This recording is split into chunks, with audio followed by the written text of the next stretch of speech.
Hello everyone, क्या हाल चाल है भाई लोग। चलिए आज मैं लेकर आ गया हूं सबसे इंपॉर्टेंट सेशन, क्योंकि इस समय कई बच्चे हैं ऐसे जो इस समस्या से जूझ रहे हैं। जैसा आप देख रहे होंगे, जो 11th से 12th मूविंग बच्चे हैं। हाँ जी हाँ जी, आ जाइए आ जाइए। 11th से 12th मूविंग और 11th वेस्ट हो गई किसी भी कारण की वजह से, किसी भी रीजन की वजह से। पुराने पाप आपके कुछ भी हो सकते हैं, लेकिन अब आप बड़ी दुविधा में हैं। सही है। अब आप सोच रहे हैं भैया करें तो करें कैसे। सही है। तो आज के सेशन में हम यही बात करने वाले हैं कि 11th जिनकी गड़बड़ है, तो कई बार वो सही डिसीजन या सही गाइडेंस उन्हें नहीं मिलता, तो उसके चक्कर में वो 12th भी अपनी गड़बड़ कर लेते हैं। तो क्या ये मुमकिन है, और अगर ये मुमकिन है तो इसे किस तरीके से हमें लेकर आगे बढ़ना है, इसी पर हम बात करेंगे आज के सेशन में। तो चलिए आ जाइए जल्दी से, बाकी लोगों को भी जोड़ लीजिए, शेयर कर दीजिए सेशन उठा के सबके साथ। Once again welcome you all. जय श्री राम। चालू करें। चलिए, बहुत सारे रीजन होते हैं दोस्तों, देखिए एक दो रीजन नहीं। मैं एक रीजन की बात करूंगा, तुम में से कुछ लोग कहोगे हाँ यार बात तो सही है, लेकिन दूसरा कहेगा नहीं मेरे साथ तो ये प्रॉब्लम नहीं थी।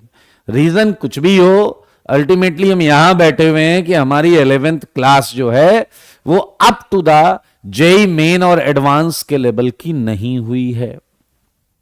समस्या समझ गए आप। हमारी जो 11th है वो वेस्ट हो चुकी है। JEE Main plus JEE advance level तक हम नहीं कर पाए। अच्छा, इसमें वो बच्चे भी आ जाते हैं जिन्होंने 11th में तैयारी ही नहीं की। आई मीन 11th तो किया है, बट 11th में उन्हें पता, कुछ कहते हैं सर हमें अभी अभी पता चला, we just got to know कि आईआईटी की तैयारी है और आईआईटी की तैयारी हमें ऐसा यहां से करना चाहिए। तो वो भी इस सेशन को देखें, उनके लिए भी ये काफी हेल्पफुल रहेगा। ठीक है।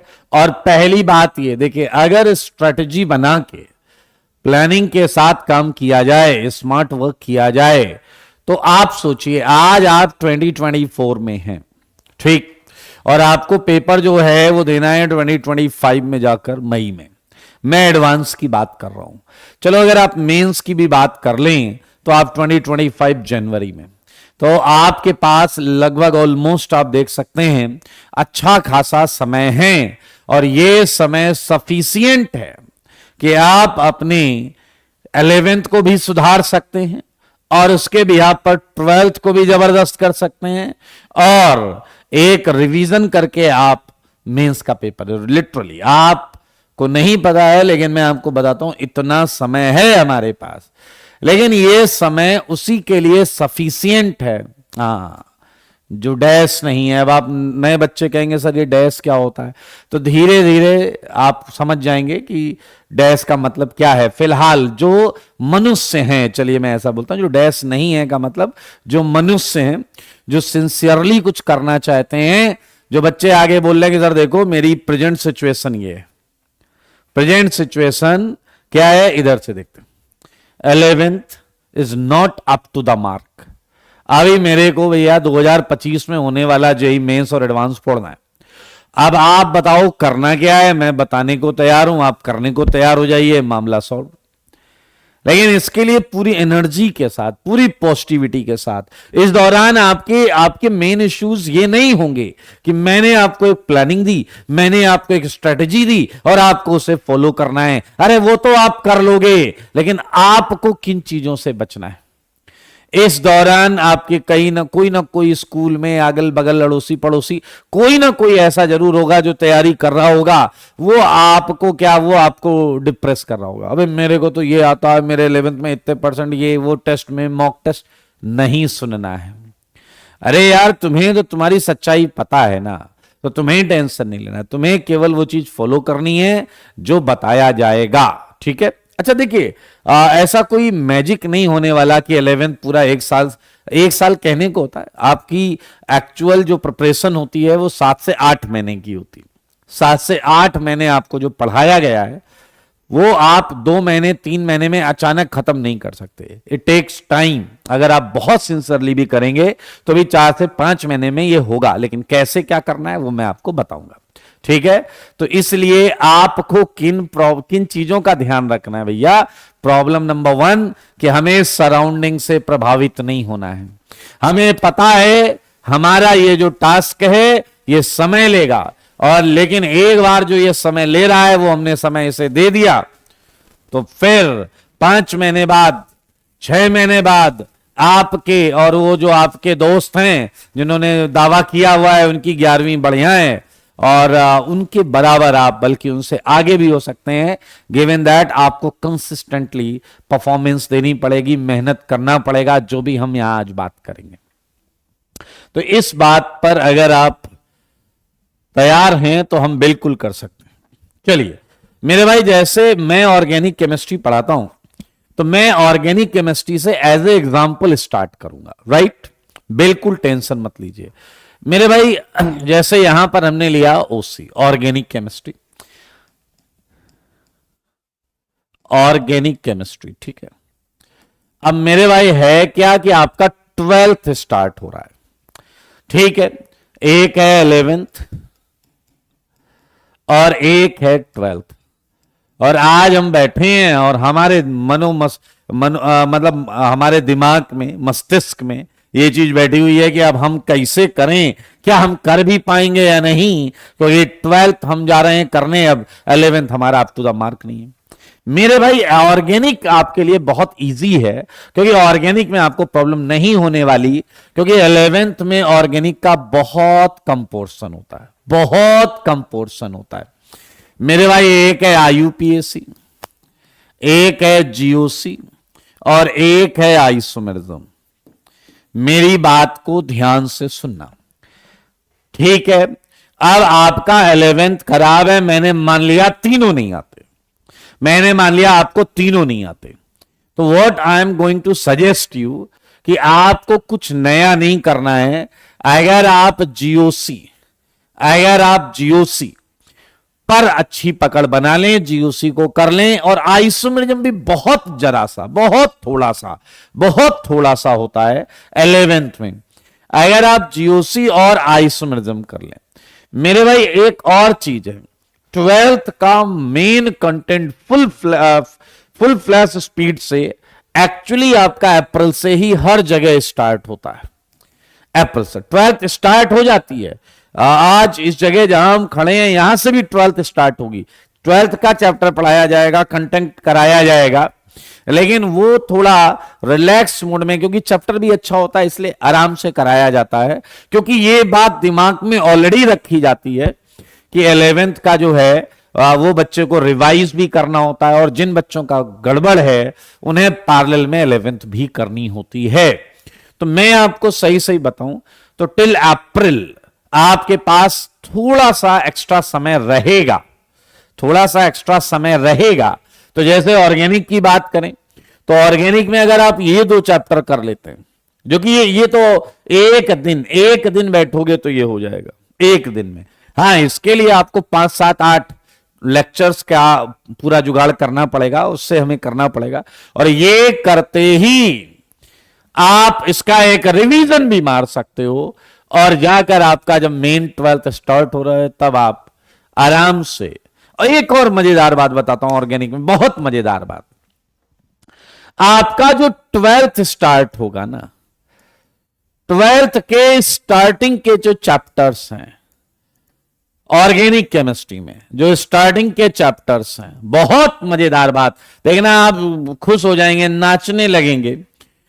12th के स्टार्टिंग के जो चैप्टर्स हैं इनका इससे कोई डायरेक्ट रिलेशन नहीं है, कोई डायरेक्ट रिलेशन नहीं है। And I am giving you around 1 month, 1 month में दे रहा हूं, क्योंकि यहां भी स्टीरियो से स्टार्ट होगा, स्टीरियो आइसोमेरिज्म से स्टार्ट होगा मेरे भाई, और स्टीरियो आइसोमेरिज्म का ये चैप्टर उसे भी पूरा समझ में आएगा जिसका 11th अच्छा है, और उसे भी पूरा समझ में आएगा जिसका 11th अच्छा नहीं है।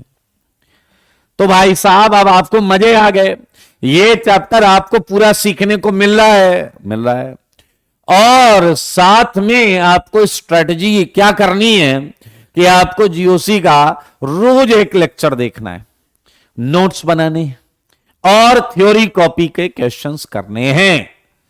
इतना आप कर लीजिए, और ऐसा यहां 1 से 1.5 महीने तक इसका कोई डायरेक्ट यूज नहीं आएगा। 1.5 महीने में इसे करके रिवीजन भी किया जा सकता है। समझ गए बात को? बहुत बहुत अच्छी बात है यार, याद रखना ये।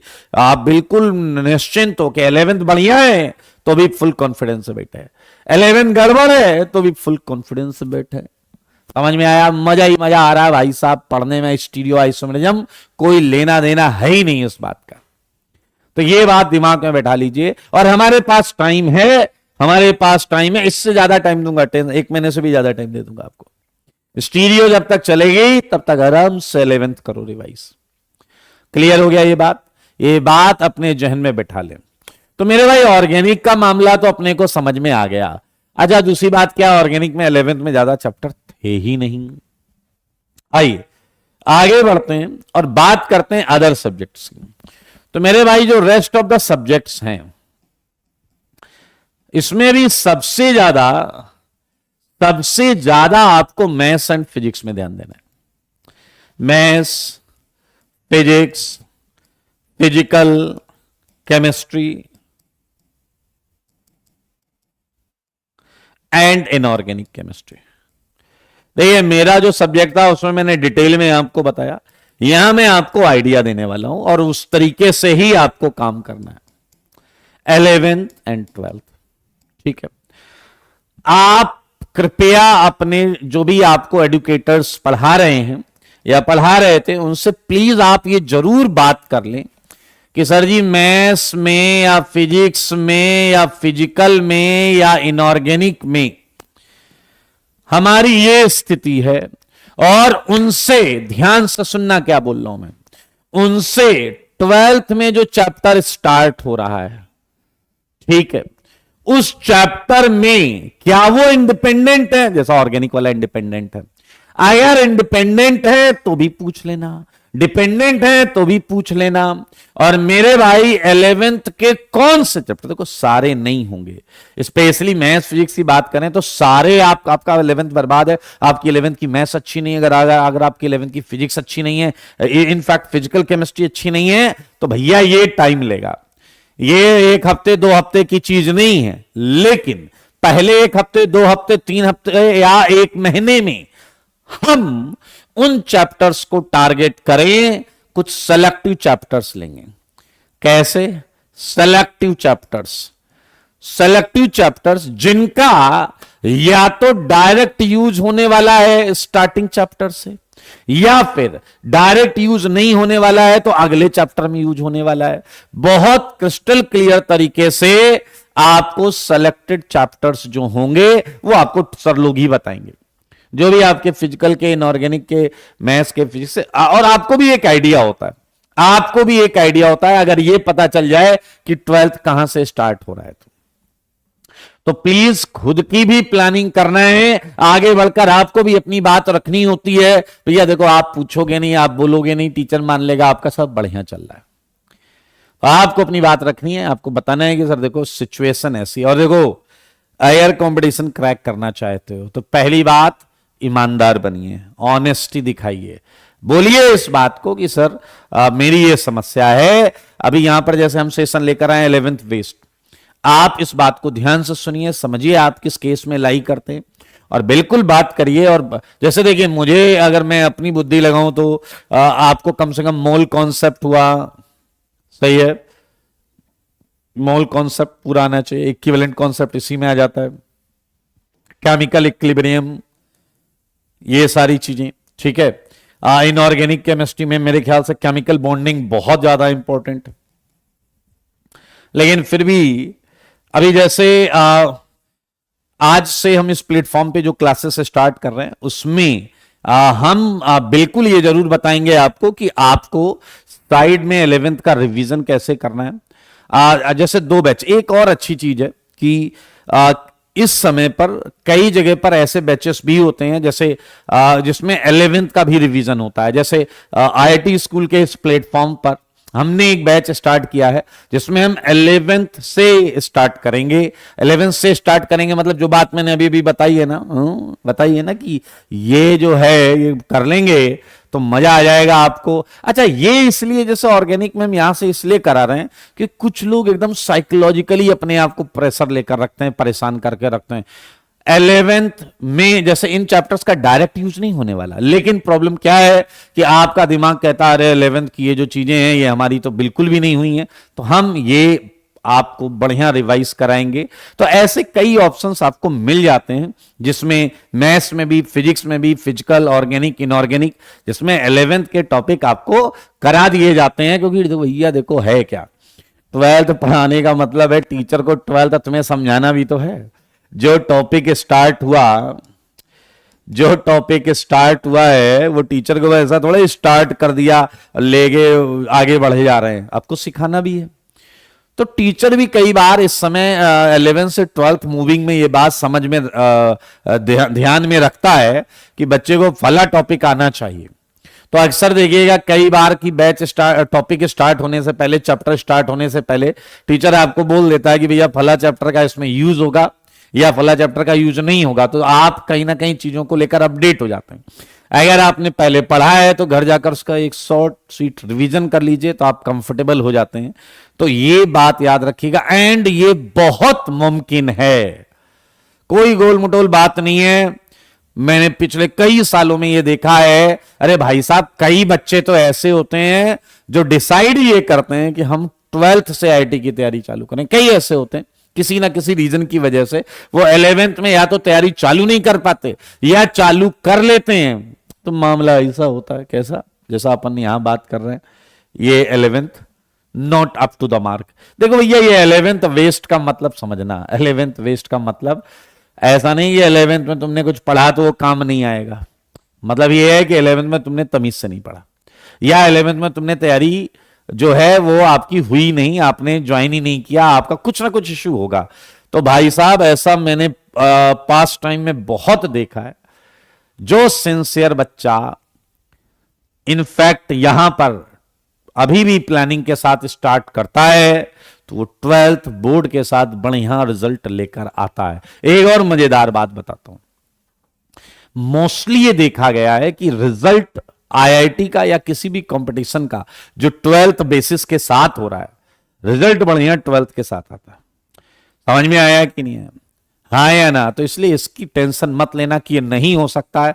मैं आपको ऐसे बहुत सारे एग्जांपल्स दे सकता हूं जिसमें 12th के साथ, हाँ, आपको उन बच्चों से थोड़ी ज्यादा मेहनत करनी पड़ेगी जिन्होंने 11th तमीज से पढ़ा है। मैं इस बात को मानता हूं।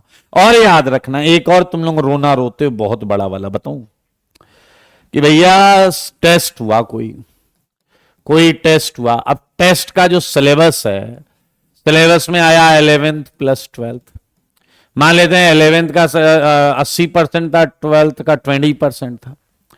अब भाई तुम्हें खुद पता है कि 11th का तुम्हारा मामला अप टू द मार्क नहीं है और you are working on it, तुम उस पर काम कर रहे हो और ये चीज आपकी 2 महीने, 3 महीने, 4 महीने तक चलेगी।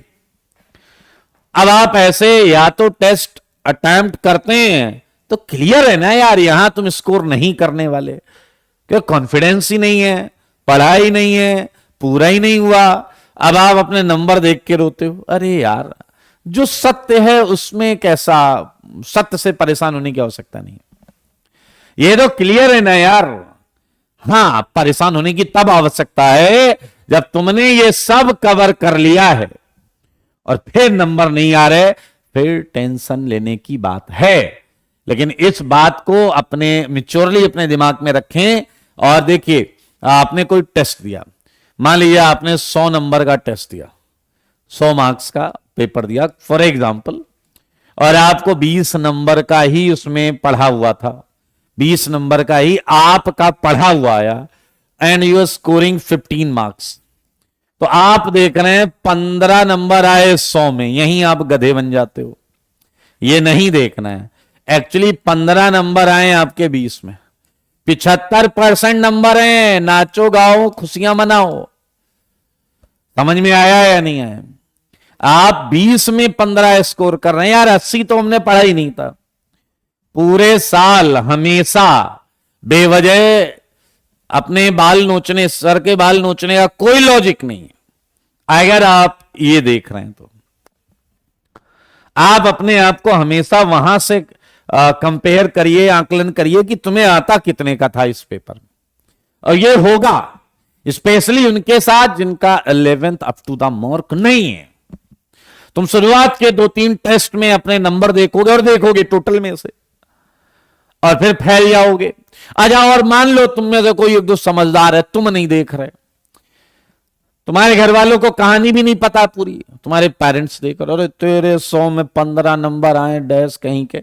अरे उन्हें भी बताना पड़ेगा, उन्हें भी समझाना पड़ेगा कि पापा मेरा बैकलॉग है, मम्मी पापा जो भी है, मेरा 20 नंबर का ही सिलेबस कंप्लीट था, तो मैं उसमें इतना लेकर आया हूं।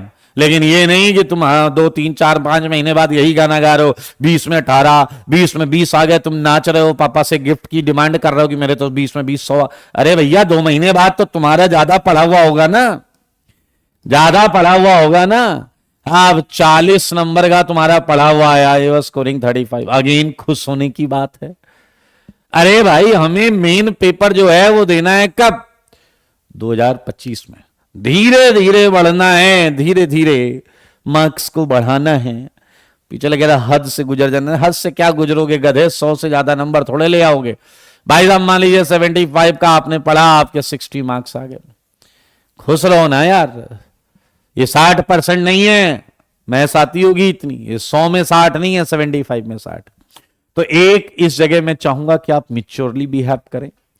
दूसरा मैं ये चाहूंगा कि 11th के topic I am sure her subject में, ये आप एक बार जब क्लासेस चालू हो जाएंगी तो आप ये जरूर पता करें, बताया भी जाएगा आपको कि जो शुरुआती चैप्टर अगर वो कनेक्टेड नहीं है तो भी आप रिलैक्स हैं, आप रिवीजन मान लीजिए हल्का सा। लेकिन अगर कनेक्टेड हैं तो आप उसकी जो इंपॉर्टेंट चीजें हैं पहले वही चैप्टर पढ़िए, पहले वही चैप्टर पढ़िए जो उससे कनेक्टेड है। साथ में आपको थोड़ा एक्स्ट्रा मेहनत करनी पड़ेगी, चीजें हो जाती हैं। और अगर आज आपने ये ठान लिया, आज आपने अगर ये डिसाइड कर लिया तो आप बिल्कुल इस चीज को कर पाएंगे। और मेनली देखा जाए तो अप्रैल मंथ से फुल फ्लैश तरीके से 12th का सिलेबस थोड़ा स्पीड पकड़ता है। उस स्पीड में आप पीछे नहीं रहेंगे अगर आज से आपने डिसाइड किया, और उस समय पर जब आप जाएंगे तो आप एक अच्छा खासा पेस होगा आपके पास, ठीक है, और ये आपको फील भी होगा। हाँ, फिर से अगर इस समय का आपने सदुपयोग नहीं किया तो वो वहां पर थोड़ा आपको स्ट्रेस प्रेशर फील होगा।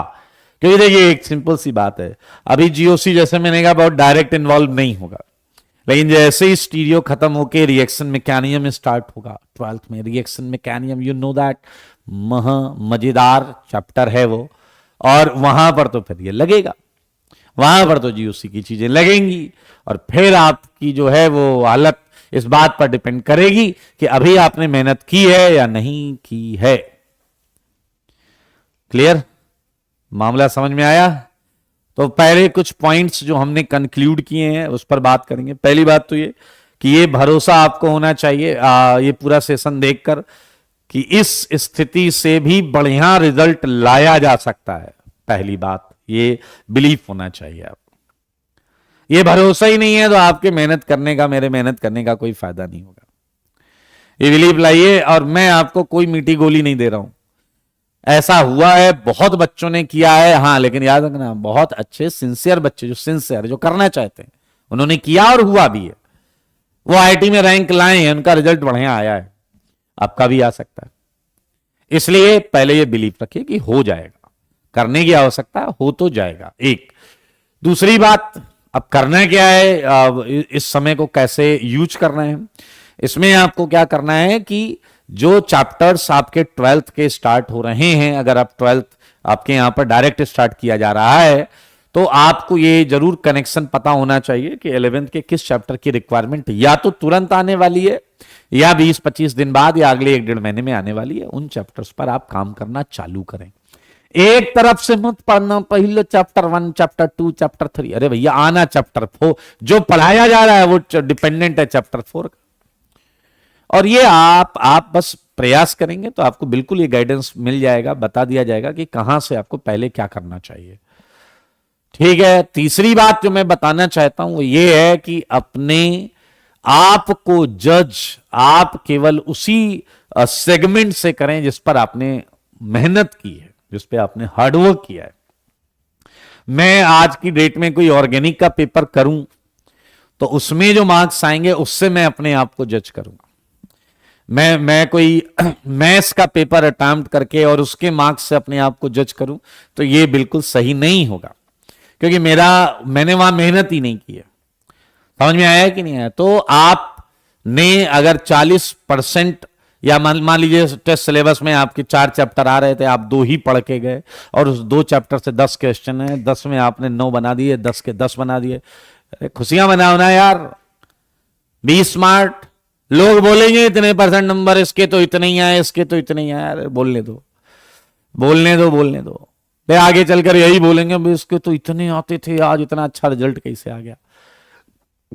ये याद रखना, ठीक है। तो ये 3 चीजें जो हैं अपने आप को स्ट्रेस में मत लाइएगा, क्योंकि ये समझने की बात है कि आपने जो किया है उसमें कितने नंबर आए।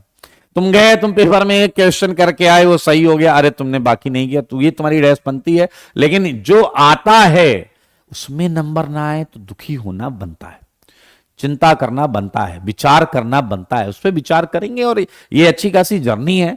बीच में कई रिव्यू टेस्ट, मॉक टेस्ट होते रहते हैं, उनकी एनालिसिस से फिर हम आगे चलकर जो अराउंड मुझे लगता है कि आप मेन एग्जाम देने से पहले कम से कम 20, 25, 30 टेस्ट दे डालते हैं, बल्कि ज्यादा कर लो यार। जितनी गलती करनी है पहले 2, 4, 5, 7, 8, 10, 12, 15, 20 टेस्ट में कर लो जो गलती करनी है, और गलती से सीखते रहो। सीखते रहोगे अपने आप आखिरी के जो 8-10 टेस्ट होंगे उसमें कमाल परफॉर्मेंस आएगी आपकी, एकदम कमाल धमाल। ठीक है जी, तो बी रेडी। बस इतना ही फर्क होगा आपके और उनके बीच। लाइक अगर आपकी 11th up to the mark नहीं है और किसी की 11th बढ़िया है, बस इतना फर्क होगा कि अगले 3 से 4 महीने जो होंगे आपको उनसे 30% या 35% ज्यादा समय देना होगा पढ़ाई को, और बहुत स्मार्ट स्टडी स्ट्रेटजी के साथ आपको काम करना होगा। और अगर आपने ये कर लिया, अगर आपने ये कर लिया तो 4-5 महीने के बाद आपका लेवल होगा बहुत क्लोज, दोनों लोग का लेवल बहुत आसपास होगा। ठीक है। हाँ, दोनों का स्टार्टिंग पॉइंट अलग हो सकता है। देखिए मोस्टली एक क्लास में जो बच्चे बैठे होते हैं ना, उनका स्टार्टिंग पॉइंट सबका अलग अलग है, सबका अलग अलग स्टार्टिंग पॉइंट।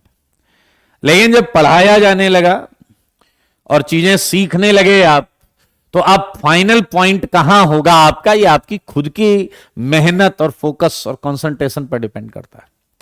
समझ में आया है कि नहीं आया? हो सकता है एक ने यहां से स्टार्ट किया, एक ने यहां से स्टार्ट किया। नाउ इट डिपेंड्स कि कौन कितनी मेहनत कर रहा है। गेम पूरा ऑन है, कोई भी आगे हो सकता है, कोई भी पीछे हो सकता है। पीछे वाला पीछे ही रहेगा ये नहीं, गलत बात, ऐसा नहीं, ऐसा फिक्स नहीं। तो अभी से लग जाइए, कमर कस लीजिए, बहुत मजा आता है। हाँ, थोड़ा सा आप ये मानिए कि जो 30-35% आपको एक्स्ट्रा प्लानिंग के साथ मेहनत करनी पड़ेगी, वो आपको सर्टेनली कुछ समय बाद बहुत अच्छा रिजल्ट वाइज भी एंड कॉन्फिडेंस वाइज भी आपको बहुत अच्छा महसूस कराने वाला है। ठीक है जी, तो चलिए, और इस सेशन को शेयर जरूर कर दीजिएगा, क्योंकि सबका साथ सबका विकास। कई लोग हैं जो ऐसी समस्या से जूझ रहे होते हैं। ठीक है जी, चलें, तो जल्दी मिलेंगे फिर एक नए सेशन के साथ। तब तक के लिए tata bye bye, take care, God bless you all.